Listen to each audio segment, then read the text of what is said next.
Hey, Juventini, welcome back to the All Juvecast. This is going to be season 4, episode 15, post Juventus versus Zenit, and we have a fantastic victory to celebrate. All right, beautiful 4-1. I got Anthony, my man, with me. Anthony, good morning, my friend. What an amazing morning. First, we woke up. The goal every morning is to wake up. A. B. Sun came up. Juventus has a win. Nothing more you can ask for, buddy. We got a lot to rip through today.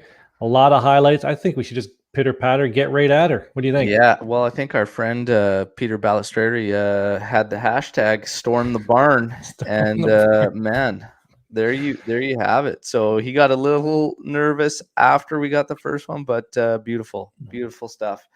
So let's just get right into this. First of all, the lineup. We saw the lineup, and we were gonna have Chiesa on one wing, Bernardeschi on the other, two midfielders out of the central spots, Locatelli and McKennie. Across the back, Danilo and Sandro on outsides, Panucci, De Ligt in the middle, Szczesny, of course, in goal. Up top, Dybala, Morata. I didn't have any problems with it. I just was curious on the shape and how it was going to take shape, how we were going to play it out.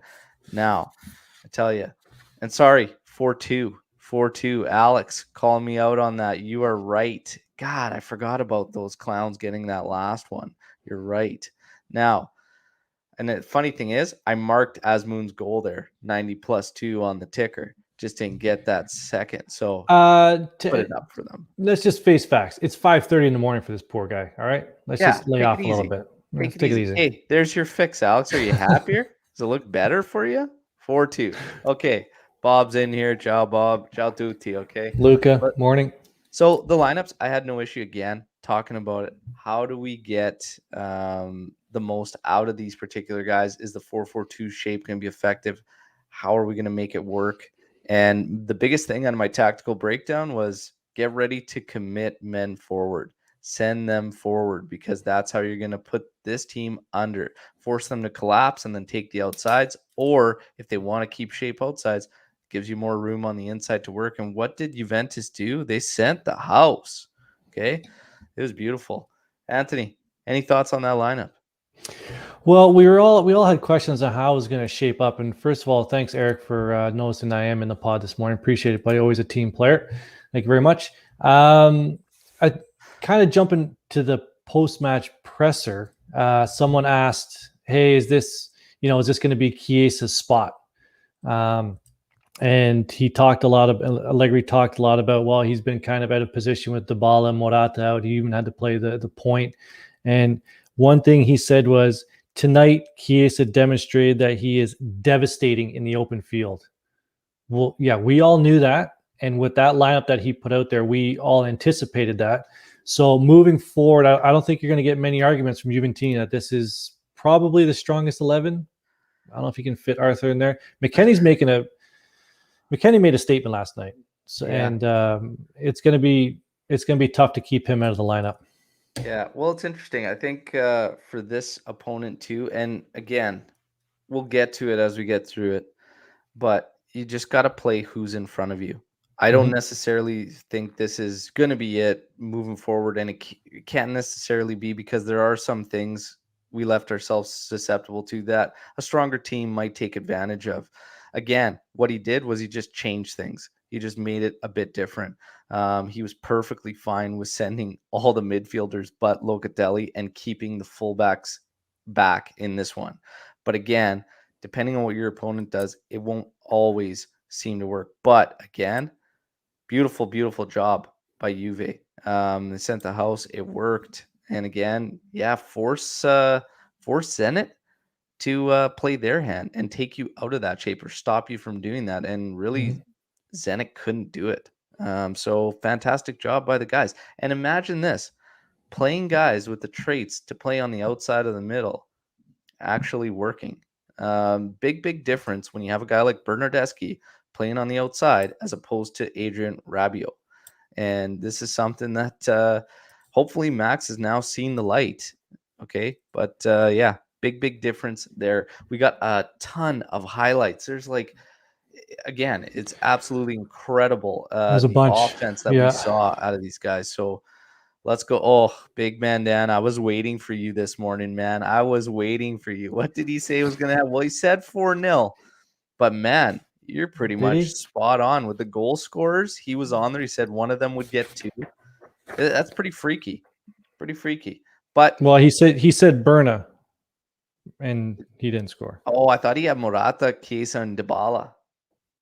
I had So, Bernadeschi written down. What I've written down is the truth. So sorry, so big it's not that bandana. impressive anymore, big bandana. I take it back. not. Yeah, you're just amongst the slums with all of us. Sorry, You're man. welcome. Sorry, Let's man. get into it. Yeah, but again, 26 shots on target. Or sorry, Anna Namesh shots called attempt. that. Sorry? Anna Namesh, remember Anna Namesh yesterday said 26, I think he said, and we're like, no chance. Yeah. Well, there you go. Wild. 26 attempts on target, 11 on goal. Possession, 58. Ooh. Yeah, you said 59. Yeah. And I you laughed said, at well, you. that's crazy. I said 56. 56. That was gold. Okay. Let's get to it, boys. So right out of the gate, 3 minutes in, corner kick for Zenit, and they actually get a free man there. So Lovren, and all it really was just misplayed by our D-man and misread it and got away with it there. So he gets a free header, but I think, the reason it goes wide is, again, that D-man on our side kind of in front of him. So it makes it really hard because you got to react last second. He didn't really fully go up either, Lovren. It was kind of strange, right? So Well, yeah. Delict jumped in front of him. So yeah. So when he misread it, he ends up in front of him. Now we continue on and we get to our next slide. And this was Bernardeschi getting a fantastic position 7 minutes in. Does a stutter step to try and get that keeper down. Keeper popped back up decently, and he just actually rips it off his chest there. But magnificent work getting inside there. The ball kicks out to Dybala there, and he just pumps it through. I'm not really sure what he was trying to do on that one. He just sliced it. Well, he kind of like shot across, just hope for some sort of tip or something. But this is something that we haven't been doing, and it was good to see. There's another. I think we have another clip coming up where Chiesa attacking the back post with a header. This one, guys getting into the box for these kind of attempts, which we haven't seen in the past little while. Yeah, exactly. And I think if we look back here, just take a look at this. You've got Morata, Bernardeschi, Dybala on one side, McKennie, Chiesa in there. We're committing. That's 2 of our 3 mids. Actually, that's 3 of them because you get Bernardeschi on one side, Chiesa on the other, McKennie in there. They're all in there. They were literally just holding Locatelli back and fullbacks and seeing what these 5 could cook up, and it worked beautifully. So get to your next one. You're about 8, almost 9 minute here, and Dybala has a go with his right foot from out here after some nicely worked, again, forcing Zenit to collapse her, and Dybala has a rip just off the post. So again, Juve just all over the throttle at the start of this one. Not sure if the goalie got a hand on that one, but it wasn't like a screamer by any stretch of the imagination. But yeah, it was well placed. That's all you need. Absolutely. Now we get to the goal. So brilliant. Corner comes in, headed down by Delict, and an absolutely beautiful hit by Dybala. Half volley, one bouncer, top cheese. Yeah. He talked about that in the in his post-match presser. He said, and it's the amazing how quickly he has to think on his feet, because he said with all the traffic in front of him, he had to decide whether to hit it straight or hit it with the bounce, and hopefully like skip over. And so he, obviously he picked right. I think either way he was putting that in the back of the net. There was too much. He had too much of a good look. Yeah, beautiful, beautiful goal there from Dybala. 1-0 up. We're pumped. Absolutely pumped. Then Dybala continues his tear, beating 2 guys, slots over to Morata. Oh, Alvaro. He needed that one. He needed that one. Finish that. Okay, this one, I'm an Alvaro guy, much like how Eric is a Berna guy. I'm a big Morata guy. This one, I'm not going to say it was a bad pass. It was a good pass, but it had a bounce to it. If that's flat on the park, I'll say no excuse. But it was on a bounce, on an upwards bounce, but to Morata's fault, he's leaning back. He's just got to lean into that one and really just direct it. He's got time, space. Look, he's alone, man. And there's trying to way make too much excuses. net. Like, he's just got to keep that down. Even on a hopper, it wasn't like No, skipping mad by any no, you're means. right. Yeah, I I'm just looking for excuses. That's what. yeah, and I love Alvaro too. But I gotta say Gotta he's got to finish do it. better there. And you know what? It's interesting. We'll get to it on the goal he does score, but this one was pretty frustrating, especially in a 1-0 point at that stage. But we continue on, and little frustration on our end here, 20th minute. This one's just like Tech is trying to go low to McKennie there, gets cut off by Malcolm there, and they bring it back. Sorry, skipped it, and get a great opportunity. Unfortunately, or fortunately for us, the defense intervenes and forces the shot highward, so missed it there. But again, this is how Zenit really got anything, was errors on our part in possession or just errant passes. So again, some cleanup that needs to be done. Their press was nothing to write home about. That was pretty minor situation there that Tech's just got to make a better decision. So we just got to clean things up a little bit. Now, get going to this one. This is an own goal by Bonucci off a whipped in cross and just happens to go perfectly dipping into the corner there. Now, I saw a lot of shouts saying that Bonucci was not unlucky and he needs to be more in tune, more focused. I cannot get behind that. I'm sorry. They said he was lacking focus, and I go, it's a center back and a ball that's whipped in hard. There's a runner behind him too. Of course he's going to try to play it. And if you look at that level where it hit his head, that is so easy to misread at that speed, because you're probably thinking, oh yeah, I can head this outwards because it's so close. When you're trying to read literally inches at that speed on headers, it's very, very easy to end up getting up there and being like, oh man, I can only get, a graze on it or whatever. I cannot fault Bonucci for that. That's just terribly unlucky. 999 times out of 1,000, that either comes out this way or gets skipped back over the top, or Delict gets that behind him.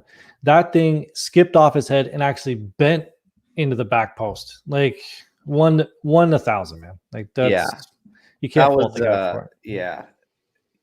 I don't know. I can't get behind blaming Bonucci by any means on that one. He's a D man. He's trying to get rid of it, and it's like literally inches.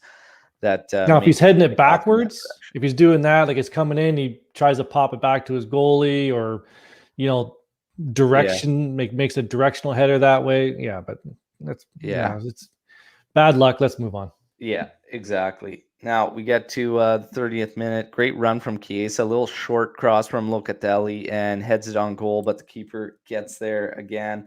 Working a lot offensively and a lot of different looks. So it's good to see. Very, very good to see. 36th minute, Morata ends up just offside and no goal, and that is so close. I don't have the clip, unfortunately, for everybody. Apologies, but man, very, very close there from Alvaro. That's 2 in this one so far he should have had. Like, that one was so tight, and at quick glance, I was like, oh, he's on. And that's tough one. Tough millimeters. One. Yeah. Now we get Bernardeschi, 40th minute. Great cross. McKennie storms the barn. Okay. Great header, low, and the keeper makes a big save. And unfortunately, nobody close by enough to get to a rebound. But we finished the half on this slide here. And man, honestly, fantastic first half. Yeah. Fantastic first half. Just lacked the finish, but had to be happy with what you're seeing out of Juve. I know that, when you're watching a game live and the emotions are taking over and you're looking at Twitter and it's all frustration, man, these guys got to score or whatever. This was a good, strong half. You knew goals were going to come. Yeah. Yeah. At the end of the first half, all I had was, Berna was finding a lot of space, much like exactly how you described it in the tactical breakdown, what we needed to do. We had that energy dip. It was about the 18th minute to the 26th when they had their own goal. There was about that 10-minute dip, which we couldn't do. I know a lot of guys were commenting on that on Twitter. I know Luca put that out there. We needed quicker decisions. That wasn't really crisp in the first half. Morata wasn't into it. And then Actually, Eric, I am here, Eric, but I will give you a shout out if you're listening. So good morning. He was mentioning he was calling for Morata out at halftime to put Cuadrado in and put Chiesa up top. I think that would have been a bad decision based on what then happened in the second half, because then Chiesa just started cooking up there, up that right flank, Yeah, left flank in the second half. if we were not creating as much as we were, you could make some shouts for that, but man, Morata needs one like a crackhead needs a hit, and we're getting a million chances. Keep him in there. Keep him in there. Let him go. So I agree with you fully on that one, Ant. Now we get to our second half set of highlights, and again, there's so many we're gonna try and rip through here, guys. 48th minute, Dybala comes from the outside, long range shot just wide here. Another fantastic move. Dybala is he was phenomenal in this one. But this was another give and go with him and Chiesa. They had 3 or 4 of these in the second half, and I think this was the first one right at the beginning of the half.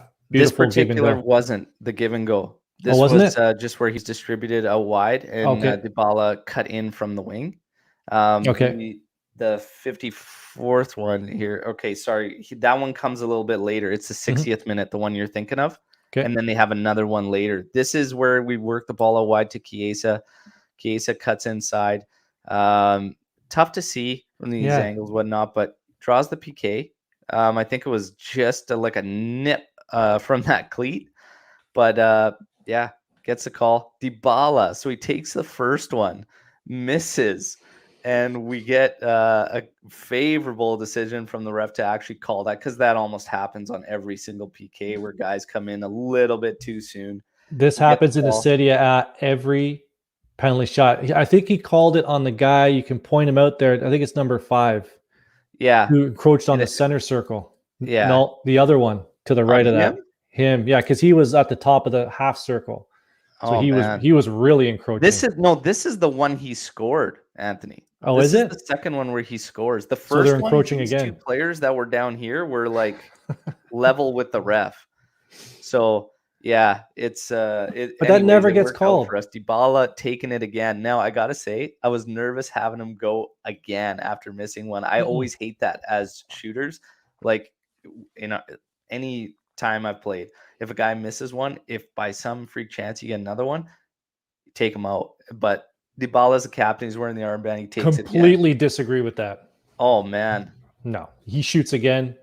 That proves it. You put the same shooter out there, and you just put it in the same spot. Just do what you were gonna do. Oh, make the goalie save it. All right. There's too much thinking involved. I've hit a lot of PKs in my day, my friend. Trust me. Worked out. Now we get to the 60th. This was a beautiful give and go. One work by Dybala. Chiesa ends up going just wide from Dybala. And then we get this was the 60th. Yeah, 66th. And we're going the wrong direction here. 66, Claudinho with an attempt short side that Tech does well to get down to. I believe it got tipped. Yeah, it took a little deflection too. 68th minute, and Malcolm coming at him for his short side shot, and Tech making a save. I think that one was going wide, but we'll give him the save. Yeah, 71st and 72nd. Sorry, and McKennie decides that he's gonna go storm the barn. A la Rabiot. Man. Hey? Wild. So he comes in here, absolutely blasts this thing into oblivion off the bar, comes off. Unfortunately, it does get to Morata. We just can't get another follow-up off of it, but fantastic run from McKennie there. I would have liked to have seen Morata hit that one first time. Even if it hits the defender or something, he tried to play it back to keep the play going. I would have liked him to take that defender one-on-one right there. Yeah. Then we get our counter attack here. Bernardeschi finds Chiesa. Chiesa's coming up 1v1 on Lovren. That is time to feast. And Chiesa does just that. Beats him, takes it to his left, slots home. Fantastic job. That's a 3-1 goal. Great job. Fantastic job. So there's your sealer. And the guys didn't stop. This was beautiful to see, because in the first half, after we got that goal, it was a little bit slower for a bit, until they got that own goal. And then all of a sudden Juve was like, okay, we're going. And then they went and they didn't look back and continued it on. in this second half, even after this 3-1 goal. So if you pause that, if you go back to that last one really quick, look at McKennie. Look where he is again. Yeah. He was parked on that penalty spot all day. Yeah. It's Beautiful. It's beautiful stuff. I mean, you've got to you've no risk, no reward, basically. And Dybala put it best in his interview post match. He said the same thing. He goes, you have to sacrifice, and if you're going to leave yourself susceptible to their attack at times, but if you don't commit forward, he's like, and with the group of guys that they have, he believes there's a lot of goals to be had. And it's just one of those things, right? If you try to be too balanced, you're going to sacrifice something maybe a little too much, right? So I liked seeing that approach with them and not afraid to put their men forward and impose their game. And that's exactly something we should be doing more of, especially against certain clubs. Now, move on. This was a beautifully worked goal. Okay. Or sorry, not a goal. Should have been a goal. So Dybala, Morata, back to Dybala. Finds Chiesa making a beautiful run, and Chiesa takes it the distance. The keeper just flashes his hand at it and gets enough to just slow it down from going in. Beautiful, beautiful job, though. Like, fantastic. The give and goes in the middle there, and then Chiesa just attacking that space. Exactly what we need to do. Beautiful. Now, this one. Rabiot, as he subs on, gets very, very lucky on this one because the defender just reads it poorly. He tried to chest it down. Falls to Dybala. Dybala pops it. I'm not sure why he chose to pop it over the top rather than just play it right on the carpet there, but pops it up, and it still works out. Morata gets to it, and you're thinking, just bury, man. You need it. Just bury. He does, and he has a breather. Probably a big sigh of relief that he was able to find one. So fantastic job there. Again, there's your fourth. If you remember, sort of kind of like the McKennie chance in Zenit the last time, where remember the goalie saved it off his shoulder, and we said if a number 9 gets that chance, he puts in the back of the net. Very similar. Morata pauses for that extra split second to freeze the goalie for him to open up his legs, and I know he put it the size like to the side of his right foot, but that's a number 9's goal right there. Knowing to pause that little split second to push it to let the ball run and then slip it in. I know there's a lot of Morata haters out there, but we'll get to that after we get to the highlights. At the end of the day, it just has to get in the back of the net. Just get in the net. How, and he needed it like a crackhead needs a hit. So bravo, Morata. Now, this 186-minute Zenit trying to find one back there. It's free at the back post. Again, another misread aerial by our guys. I believe this one was Danilo. Zenit really should have put this one home. Wide ass open. Yeah, they didn't. Fantastic. And then we get to the closer. And Rugani had made an entrance in this one, and big surprise, he couldn't deal with Big Bad Zuba on this one as he heads down to Azmoun. And you had Rugani and Delict both on Zuba, which it's like a giraffe to me. I mean, Rugani should have just been on Azmoun and let Delict deal with Zuba. But nonetheless, they're both trapped. They're trying to deal with the big rush, and Azmoun finds one, and it ends 4-2. And that is your final, everybody. So again, I know a lot of people are so frustrated at the back towards the end, a little bit of let up there, but I factor in some of the changes that were made too. And essentially 4-1, you're safe. Is it right? Is it wrong? Look, you look at that last goal, Zuba, and then even on the one where they should have probably buried that back post opportunity, it's a misread aerial. Yeah, you want your guy to be a bit better. It's tough. I don't take a whole lot out of it. We saw so much good in this one. Yes, there's still work to be done, but there was a lot of good stuff and stuff that we need to build off in this one. I'm not gonna simple. Yeah, I'm not gonna sit here and defend Rugani all morning, but that's his first 8 minutes. Playing him and Delict haven't played together. It was him and Danilo on that misread on that aerial. Yeah, like you said, not going to crucify the guys. Allegri said in his post-match presser, he was saying need to stay focused in the last 5 minutes. You had a lot of changes in there. I'm not too worried about it. That game was well in hand by that point. Yeah, I mean, I'm not gonna get too carried away on breaking down those goals allowed late in something that you're smashing. If that's the only thing we have to especially when you're fix, making substitutes for guys that, again, I don't expect any different with Rugani out there. So it is what it is. Okay. and if that's the only thing we have to fix from the game, that'll take 10 minutes to fix in training. No problem.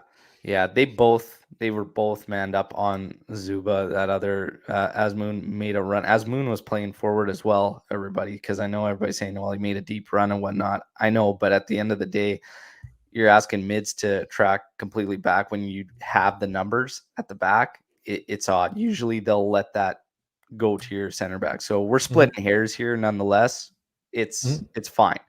The biggest thing was we got an offense. We got a lot of goals. We needed goals. We need this team to believe that they can score goals, okay? Because we were getting those 1-0 finishes. Then we had some struggles against Sassuolo and Verona where the goals were not coming. Here, the goals were coming. What is different? What did we see that was different? Again, we talked about it earlier. You have guys with proper characteristics across your mid. The guys on the outside had the speed, the pace, the ability, and there was a hell of a lot of interchanging between in all their those proper guys. positions, characteristics in the proper positions. Yeah. Bernardeschi on the outside gives you a hell of a lot more than Rabiot is able to give you. It's a different element to the attack. Not only that, we weren't afraid to send people forward. You've got to do that. We did it late against Verona, and that's when we started to, kind of get back into that one. Climate Sassuolo, same thing. You've got to do this from the outset, and you've got to find a way to prevent them from hurting you at the back. This might be the way Allegri wants to approach it, with pushing everyone and holding Loca and the fullbacks back with the CBs to just kind of hold that shape. And then Locatelli slowly, you could see, crept up. He was always kind of in and around, but just higher back there. And he got a few good short crosses in there because he was always still just lingering, just a little bit further back, but still lingering in there. So this might be the way moving forward. Now, real quick, anything else you want to touch on this game summary? For me, it just highlighted the fact that we need guys in their proper positions as far as how we attack, shape, and everything. This was fantastic. The biggest thing too is Chiesa looked like Chiesa. Okay. Yeah, which time. We need it. If you're looking for a team that's struggling to score goals, Chiesa is going to be one of the catalysts where a bunch of them need to come from. A bunch of the generation needs to come from. He needs to get it going. This is the Chiesa we expect. Bernardeschi adds a hell of a lot more than Rabiot. Dybala continues his run of good form. Dybala, again, key. Morata finding one. He needs to keep it going. That's really it for this one. In the tactical breakdown, what did we say? Guys making runs, attacking space was going to be huge. Putting them under, they did it. And putting men forward, committing to the attack. They did all the above. I'm extremely happy. Is there stuff we need to work on? Yeah, but I'm not going to focus on that. Focus on the positives. Anthony, your quick summary before we get to man of the match. Well, I'd like to kind of circle it back to what my key factors to the match were pre-game. So the first one was early goal. We got that banged in the 11th. That was consistent in the beginning of the season, getting that goal in the first 20 minutes, getting that early lead. And then, that's the main reason why we had that string of 1-0 wins. The second one was the team had to stay focused. That didn't happen, I think, as much. That's a tough one because there was that 10 minutes in the first half and then the 5 minutes at the end. Maybe for the most part, they stayed focused. I just, that middle 10 minutes where that own goal went in, I'm not going to say the own goal was due to a lack of focus, but they let Zenit back into it for a short period of time. The other one, the last one was midfield structure and aggression. Eric brought up a good point here. Everyone stayed in their positions. They pressed together. They moved together. Like you mentioned, there was the off the ball movement, making those backdoor cuts. Not a lot to complain about in this one. So yeah, all in all, a bit of retreat work. Press is the one thing in this setup it's uneven, and it still is uneven, especially with the amount that they interchange. The one thing was McKennie. McKennie's press is absolutely like electrifying in this one, and it made up for that forward that was kind of always.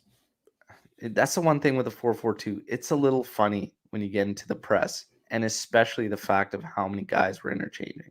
But it worked, and again, Zenit was not able to figure it out. But I think against a better team, you might run into a bit of an issue there on that front. But Is again, Fiorentina better than Zenit? what's that? Is Fiorentina better than Zenit? I don't know. We'll find out. We'll find out this weekend. I don't think they are. Here's the thing. Is this a one-off, or can we build off of it? Absolutely, I think we can build off it. 100% you can build off of it. Again, this team needs to believe that they can score a lot of goals. When you get rid of a guy of CR's status and the amount of goals he brought, this team needed something like this. So it's big in terms of belief. And what was big is in terms of play, chemistry, rhythm, pace, tempo, like all that. It was all there, had all the elements. So you definitely have to build off this. What's the one thing I've continuously said this season? Max needs to be careful in his rotation. So can we build off this? 100%. Can we maintain it with some of the alternate players? That's the tough one. Yeah, see, this is where we get into that. This is where we get into that tough spot for Juve. So when we see something like this and you have the right names in the right positions, when you start thinking about it, okay, these guys can't play every single match. We know this. Do I expect this every single match? Well, no, number one, because I will give some for certain opponents that can capitalize on certain openings when we push like that will change things. But again, our own players, our own depth. I do not see us being able to sustain this and make it plug and play. It won't be like that. That's my thought. Now, Anthony, let's get yours. Well, think about it. Does this game look the same if you switch McKennie for Bentancur and Bernadeschi for Rabiot? No, not at all. It's not even the same. And that's the thing, right? So, it's gonna be interesting. And again, it just comes down to how Max can work the substitutions. McKennie is hands down the best out of those supporting mids in terms of attack. He is a beast aerially, and man, I don't know where that 72nd minute run came from, but it's just out of nowhere. He's got a good shot. He can rip the thing. He's getting his confidence back, and he's starting to look like the player we got for the first half of last season. He's starting to find that. I'd like to comment here. Like, I know if you want to bring up Dell's comment, we're not trying. Like, we all want Juventus to improve, and I still think they have a top 4 lineup, and that's I will say that for the rest of the season. It's just when the pieces are put into certain positions, it just doesn't work sometimes. Yeah. It just doesn't work. There's no fluidity to it. All the pieces were in the right positions last night. Maybe, Chiellini, De Ligt, you want to switch a couple of center backs around, but all the pieces were working together last night. It just worked. And sometimes when you interchange one or two, it falls apart, and that's not a fault to the players. It's just the system, and sometimes stuff doesn't work. Yeah. But if I would recommend, if you can't speak Italian, find a friend who does and listen to the Bernadeschi post-match presser yesterday. Fantastic stuff.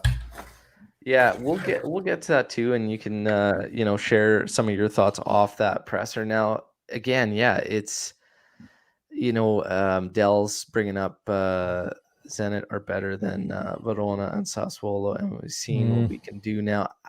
I don't necessarily know there's a lot more familiarity. Zenit in the Champions League is playing a scared game, not the game that they play in Russia. That's just That's just fact. When you break down their games, you watch their highlight reels and stuff. They're not playing the way they do there.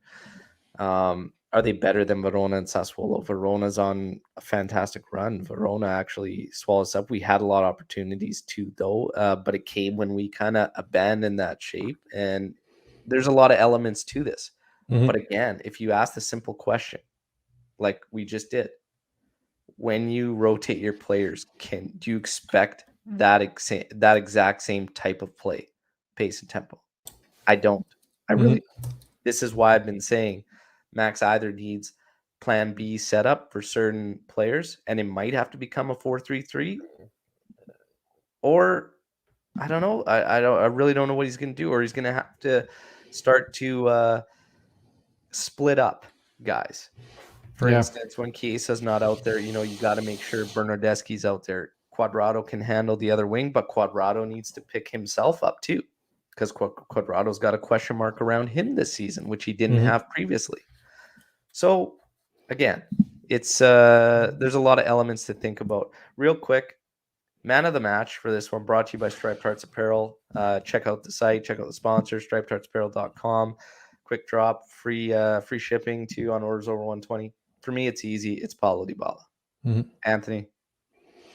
I'm going to just pick someone else just to highlight someone else. And this is also, it's partially selfish because I picked him in the pregame to be man of the match. I picked Bernardeschi. I'm going to go with Bernardeschi on this one.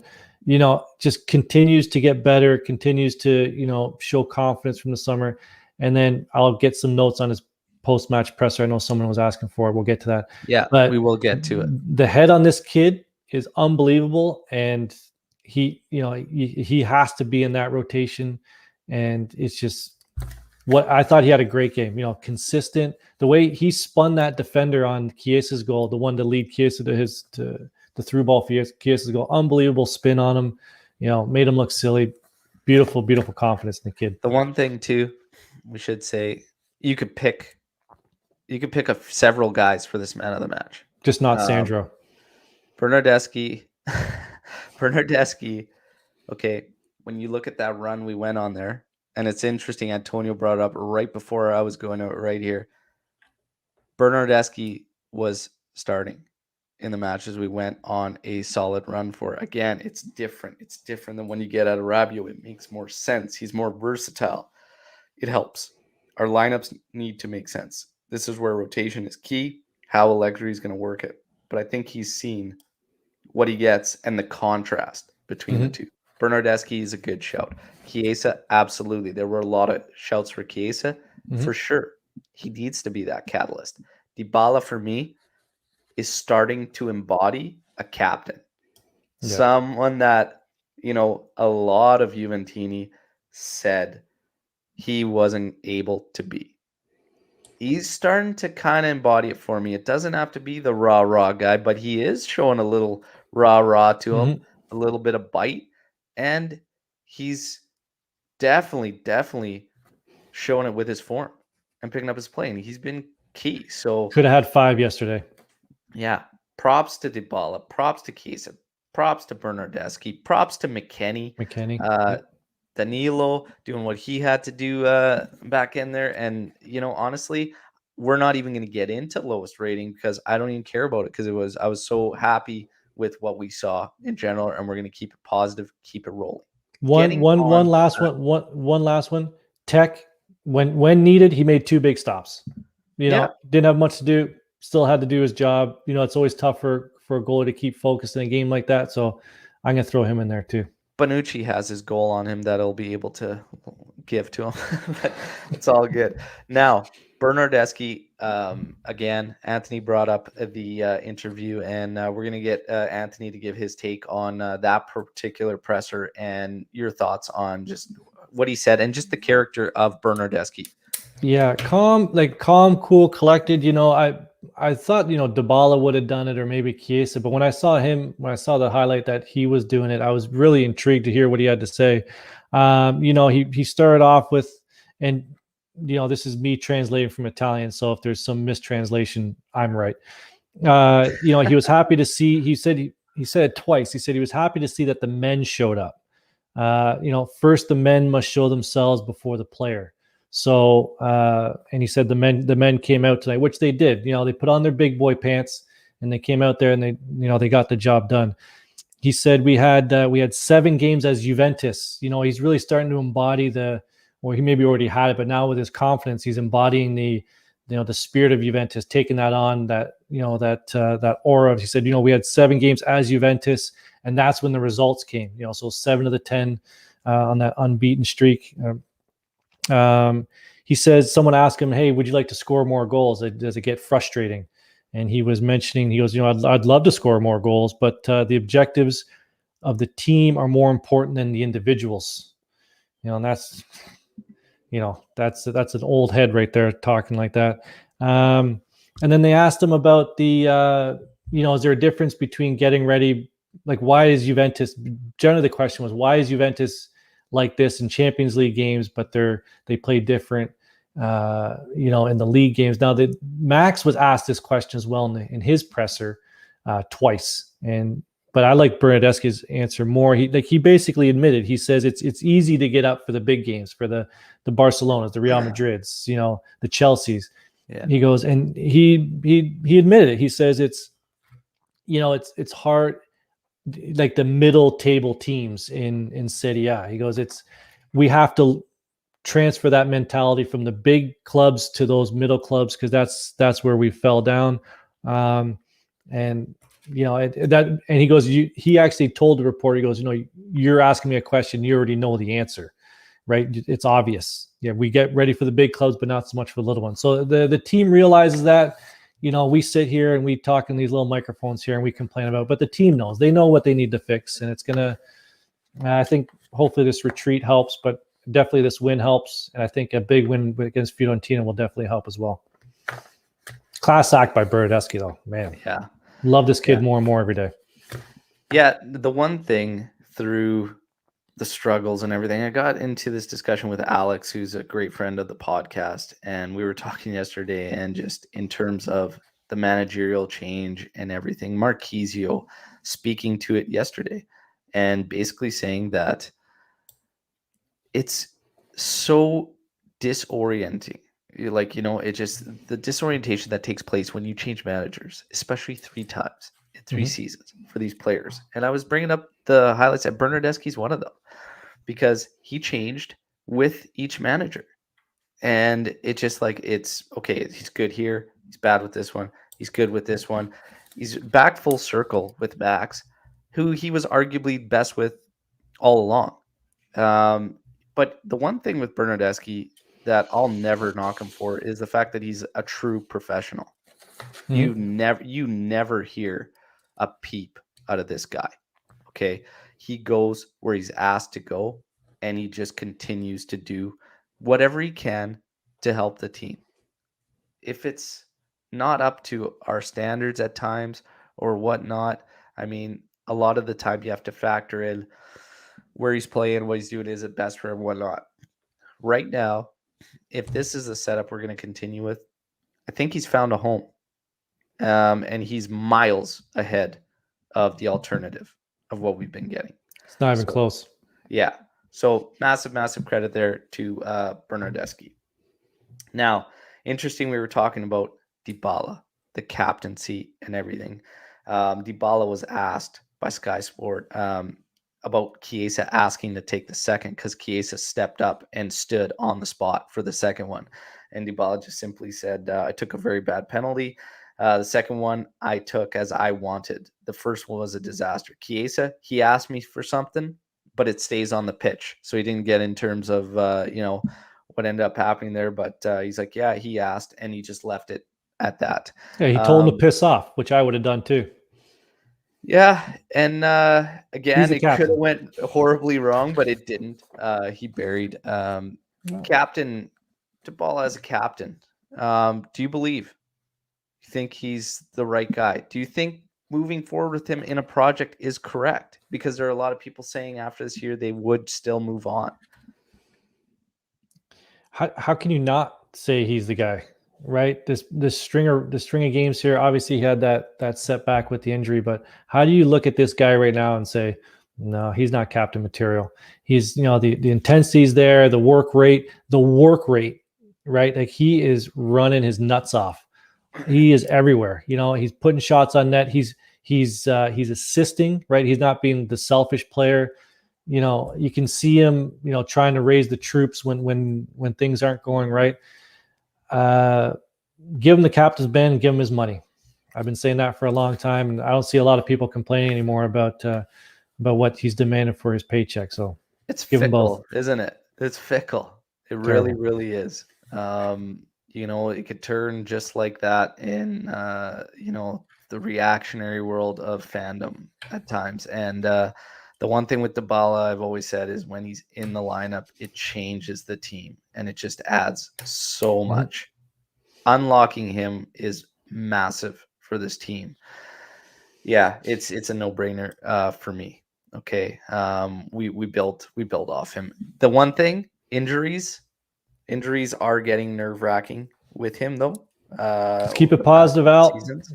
Keep it positive. Yeah, I know. But Animesh coming into just the question mark is that knock on wood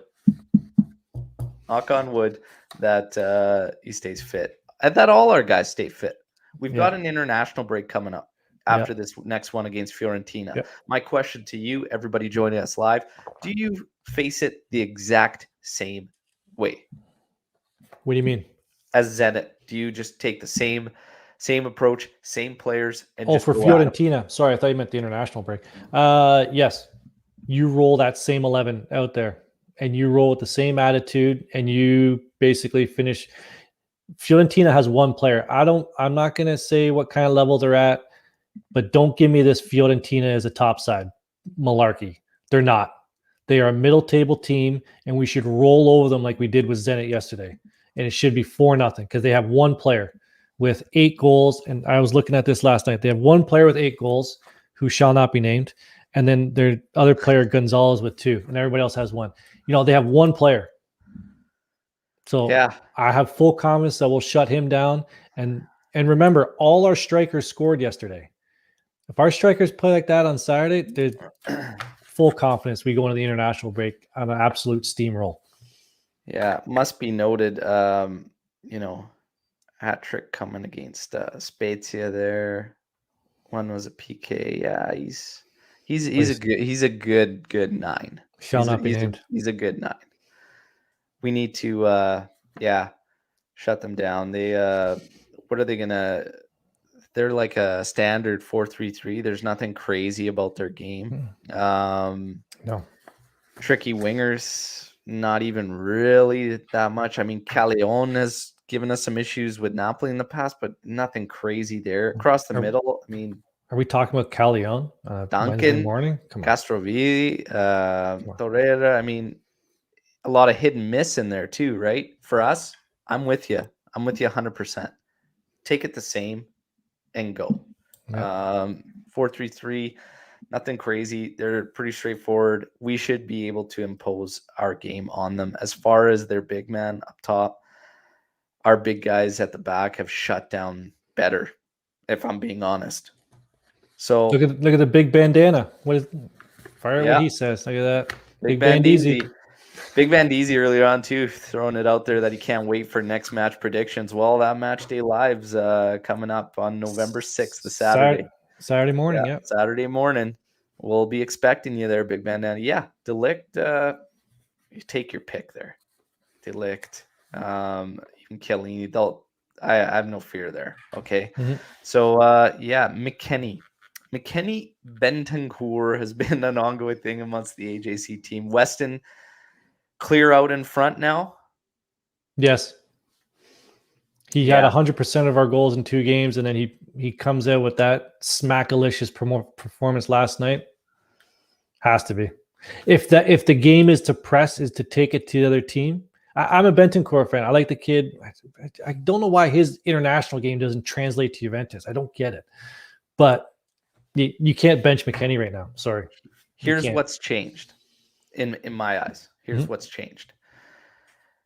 When we essentially had 2 center midfielders in the last match, Locatelli, McKennie, and then you have your outsides. Chiesa, Bernardeschi, which are offered a lot more freedom.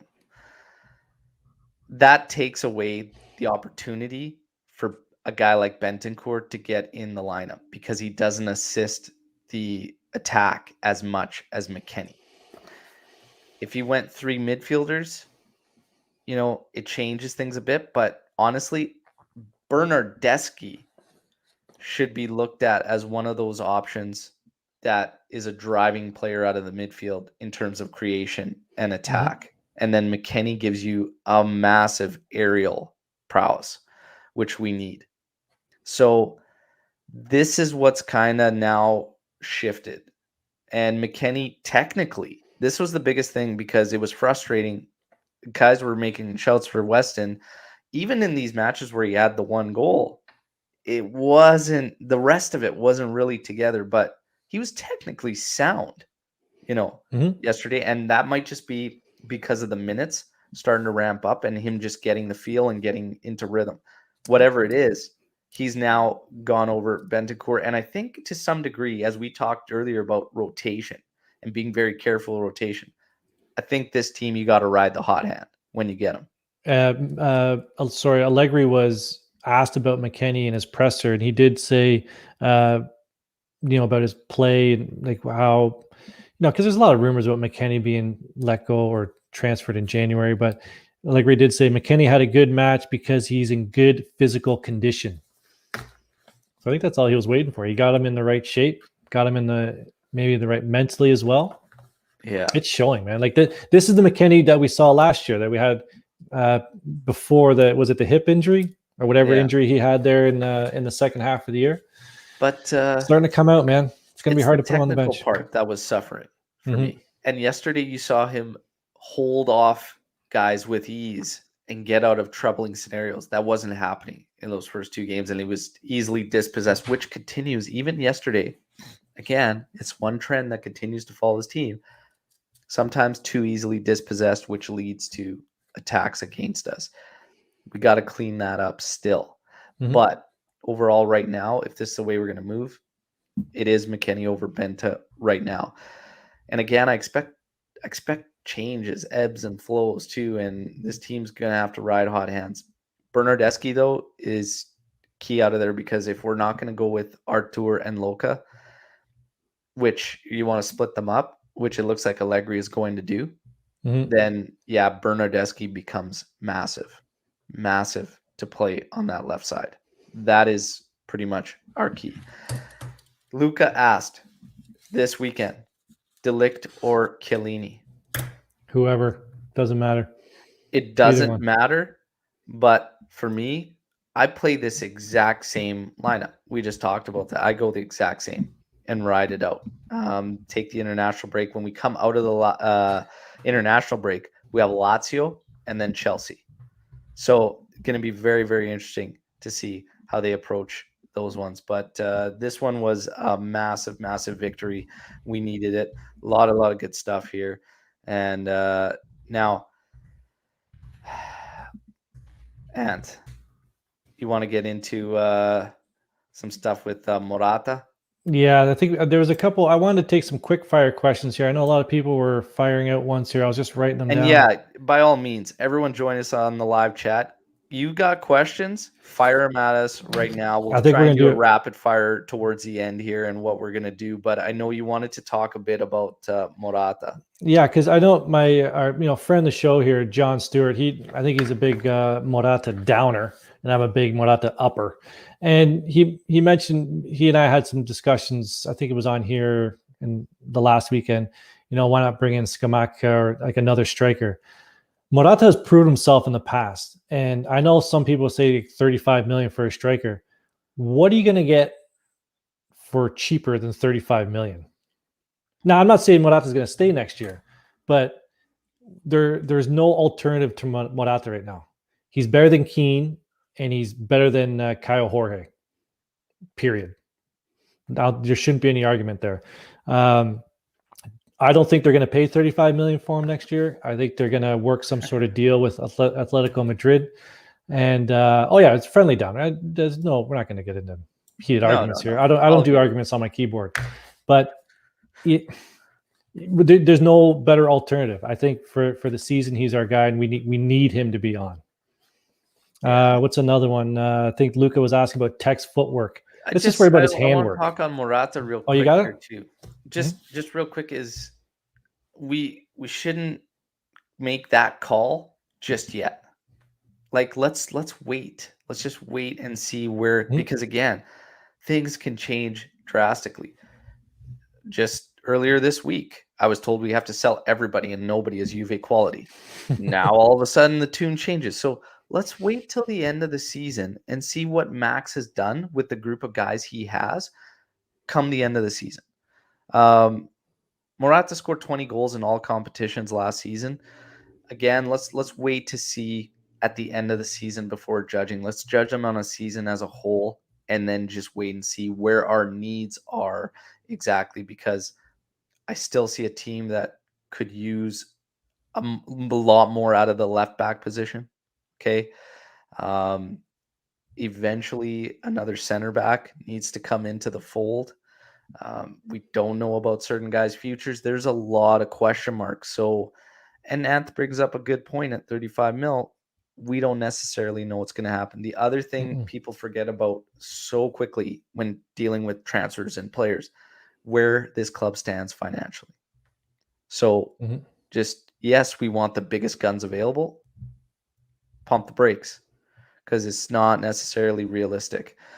The other thing is we know we have guys we need to move. That this team has struggled.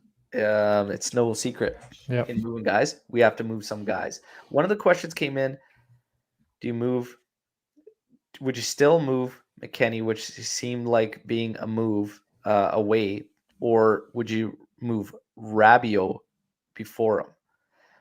We're not even going to bring up Ramsey because we just know that needs to go away. But in terms of Rabiot or McKennie, now I see two supporting players. Sorry, both or one?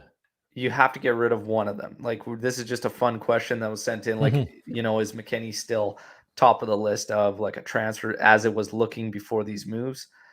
No. And I think even before then, even before Weston kind of had this solid performance yesterday, like Ramsey, I'll tell you why Rabiot would have been higher is because he came in on a free. So it means a lot more to the club if they find a deal for Rabiot. And honestly, he's the only one worth anything. It's a little more versatile and he's got better value. I know you could say, well, you move it that way, but Rabiot came in on a free and still holds decent value, believe it or not. So there you have it.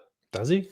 Okay. Well, that's good. If we can get something for him, great. But definitely McKennie's the most valuable piece. I'm not saying the most valuable piece on the market to move out of those two. But I think we can all agree that Rabiot will be the one we'd want to swap out. But then, you got a bit of a hole at left wing. I know that's not really his position, but then you have Bernardeschi out there and but you keep Bentancur. Bentancur and Rabiot are like the same to me. That's like the same player. So there's no need to have two of the exact same. And then you got Arthur's another holder, fine. McKennie's at least versatile, right? For me, McKennie's not really on that list of guys to move out. And a lot of that, we got to remember when it was put out was because of the nonsense with the national team and all this. And then it was like, oh, Juve's going to move him and whatnot. I don't really know. I think we just need to take it easy on some of those. Now, we got some other questions. We got someone was bringing up Tech's footwork, you were saying, Anth? Yeah, that was Luca. Like, let's just worry about his handwork. Like, he made one bad pass against, what was it, Udinese? Like, let's just get over it. He made a bad pass yesterday. You're not expecting goalies to pick out players from, 57 yards. So I think I wanted to bring that up for the fact that let's just highlight Tech for a moment. That remember all the Tech haters 2 months ago, Al? Remember all them? Where'd they go? Yeah. Can we just say he's a number one goalie again and just move on? He's number one now. Yeah, for sure. Okay. Done. Thank you. Needs to be consistent. Needs to be consistent. But again, it's not just Tech in terms of turnovers that lead to offensive opportunities for the other team. We see this across the board, really, and we have to be better at that as a team. So, Tech makes some errors as feet. So do our midfielders. So do our defenders. It's just Again, we need to limit that. That's something Allegri has said all season long. They have to find a way to just kind of shut that down. Now, I think we've got room for maybe one, maybe two more. Again, anything that you see come up, Anthony, or you wanted to touch on? No, I'm not going to answer. I'm not going to discuss anything with Luca because I already addressed one of his questions. Quadrado, Rabiot. No, I think we hit it. Everybody has any last ones? Yeah, Morata. He isn't goal hungry from the big Bandizi. Well, let's just. Is Quadrado demoted to super sub? This is an interesting one. Quadrado demoted to super sub. So Quadrado has not been. He's been shades of what we saw last year. Something happened when he was. Something happened when he was down there in South America. I don't know if he broke up with somebody or he got to the had point a bad of where date or his something. bread and butter is basically gone, which is the 1v1s. He's not even winning those anymore. No, he keeps getting dispossessed way too easily. Yeah. So at this point, I'm happy with Danilo. Chiesa on one side, Bernardeschi on the other looks very, very good. We just super said sub. You wouldn't break it up for the next match against Fiorentina. I've been saying I maybe push him back into the right back position as a rotational player because it gives him more time. You do sacrifice defensively, though, from Danilo to Quadrado. So Quadrado might end up having to work his way back into the discussion. This is another point I wanted to make about the whole McKennie thing and Bentancur. Yeah, a week and a half ago, I saw Bentancur as better for this team. Now it's changed, and that happens. You've got to go with the hot hands when it's there. It's tough. It's a tough game you play too because you want to get those other guys going, but the wins are super important, and you got to split them up. Quadrado will not be just a super sub. He's going to have to rotate in. He's gonna. Those other guys are going to need breaks, so he's going to get his opportunities. But right now, is he 1A? He's 1B for me. Do you renew him? Do you renew him? I agree with everything you said. So do we renew his contract for 2 years? Yeah, I still do. I think you do. Yep. I still think you do. It's going to be cheap. It needs to be cheap. But he's a utility guy that still gives you coverage all along the right side of the pitch, and you need some of those guys. Is Bernardeschi worth $3 million a year? 100%. I can't and I was arguing that before. Yeah, I just brought it up. Yeah, it's wild to me, So again, this thing is not it doesn't mean that the other guys need to just go away because now all of a sudden they're finding themselves lower on the depth chart. That is normal of any professional team. Guys will change and guys will hit rhythm and whatnot. And what you try to do is ride it out, But again, rotation is key. Max got really loose in a couple matches and changed too much. And he got caught and he called himself out on it. Yeah, he had to, though. But I think we got time for one more, Al. How about this one? We got time for one more question. I like this one from John Stewart. Just to show in good faith. I want to be in good faith with John. Do you think we have a chance to see Arthur and Locatelli on the field together? Anth, I'm going to let you tackle this one first before I give my thoughts. This will be the last question. Last reminder for anyone that's listening to this podcast on audio, get over to YouTube. Join this amazing live chat. Great group of you and TD. And get over there. Subscribe. Everybody that's here live with us, like the video, please. It makes a big, big difference. All right. And thanks for your support. Be a friend. Tell a friend. You betcha. Share the videos, share all the content, and let's continue to grow this awesome community. Anthony, do you believe we have a chance to see Locatelli and Arthur together? Before I answer that, I'm going to pause for 1 second for everyone to go like the video. Good. Now that they've all done that. No, not anytime soon because McKennie's taken up that spot. I don't see how you put them both on the field at the same time. Now, maybe you can come up with a smarter answer in terms of, how you switch to a 4-3-3. You can fit them both in. But I thought we would have needed Locatelli forward more to help with the attack. But the way McKennie's playing, we don't need him to do that.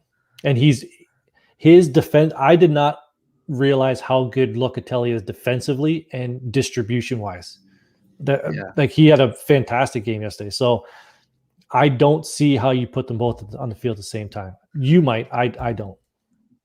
Yeah, and I think shape has a lot to do with it. And right now, it looks like Max is going to go the route of one holder, one of either Locatelli and Artur. If you had a three-man middle, again, you could make the argument in rotating one of those creative guys and moving Locatelli to the left, but it doesn't look like we're going to get a three-man mid. Looks like he likes this 4-4-2 setup that, you know, has a lot of interchange between these guys and a little bit of a hybrid role. He likes it. And it can work with a guy that's versatile like Bernardeschi. It cannot work with a guy like Rabiot. So I don't honestly think we're going to see it. Maybe, again, this is a maybe, if Max, when he does work his rotations at times, decides a different shape is needed for the personnel he has, which I think might become a play at times because we can't roll what we have there all the time. And again, the biggest question is, do you expect to see that and it to work as well when you start talking about some of the rotational guys in there? Kulishevsky is an interesting one in this particular setup because, you know, if you move, say, Chiesa over to the left and then you have Kulishevsky on the right, you don't get as much as some of the defensive work that you get out of Bernardeschi. And then you have two guys that are kind of like that, right? Where you kind of sacrifice a bit of that defense work. So I think Bernardeschi, it can't be like stressed enough how much he makes that particular role work, right? So in terms of how it affects the midfield, you're going to have one holder if you're going to continue this way. And Locatelli and Arthur, I can't see it. You're going to always need that that mix out of that other spot. And the reason McKennie is doing well is because of the ability of is just his overall game, right? When he's on, he's so good overall, the press, defensively, and what he offers in attack. Are you going to get that with Artur? No. Are you going to get it with Bentancur? No. Are you going to get it with Rabiot? No. So you're starting to look at this team and you're starting to see rotations that need to be made. Locatelli and Artur will rotate each other. On the left outside, it's probably going to be Bernardeschi, but then who? You sure you could put Chiesa, but then you got to make up for it with your other wing, Cuadrado. Right? So I see that being a rotation. All of a sudden, it'll switch. The role that you're going to get more defensively, instead of being on the left side with Berna, it becomes the right with Cuadrado. So there are ways we could maneuver it, but out of the middle of the park, I expect it to be the same. You agree, Anthony? Fully agree, buddy. I'm with you on that one. Yeah. You're smarter than me. Yeah. Not as good looking, but you are smarter sometimes. Whatever. I'll take the smarts. Guys, it's been a blast. This was a fun one to recap. But yeah, we start to see what the team's capable of, but we also start to see the warning signs of where we are depth-wise. And it is very, very tricky. And this is why, while Max deserved some of the blame leading up to some of the poor percent, he also needs, some of the credit in finding what's our best. But it all comes down to the same thing we've all been saying. The rotation is key. Is he at a point? This is my final question to everybody listening live and you, Anthony. Do you think he's finally seen how he needs to manage the rotations and which exact roles everybody needs to play? Do you think he's finally seen it? Are we done with kind of these guys out of position, mainly our midfielders? I think he's always seen it. But he hasn't had the players with the health, and they haven't been playing consistently to where the level they need them. And I think everybody yesterday played to the level that Max wanted them to play at consistently. So for us fans, there's no excuse why this is not the starting 11. Maybe at the defense you can switch a piece, but that's the team that should roll out on Saturday. There you go. There you go. John Stewart, I do not think it's over in terms of Rabiot on the left there. Magician Allegri saying, thank you. Thank you. He's always seen it. So, And Mr. knows, man. yeah, I think, it's just we're going to see, and we're going to find out very, very quickly. Fiorentina on the weekend, but that's not when I expect to see it. I expect to see it, the Lazio Chelsea double up right after international break will be a key indication of how he wants to maneuver the rest periods for players. So, again, we still have questions we need to find out answers to, but we got a fantastic win yesterday. Much, much needed. Hopefully, a big boost of confidence to all the guys involved, especially our attackers. And we move on to Fiorentina this weekend. I'll give you a tactical breakdown of that one leading up to it. We'll be here for a match day live, 5:30 a.m. Pacific Standard Time on Saturday, and we're going to try our best to deliver a watch along with one of the all Juvecast team members. Also got something very, very cool coming from our team member Raf, who was boots on the ground at this match for Juve Zenit. All right. So again, stay tuned to the channel and check out all the content. Like this video. Make sure you guys, every single one of you, like this video and share the content. As always, Forza Juve, Fino alla Fina. Thanks for joining us. Ciao. And Drinktastics, right? Great articles coming out soon on alljuvecast.com. Make sure you check out the website. Ciao.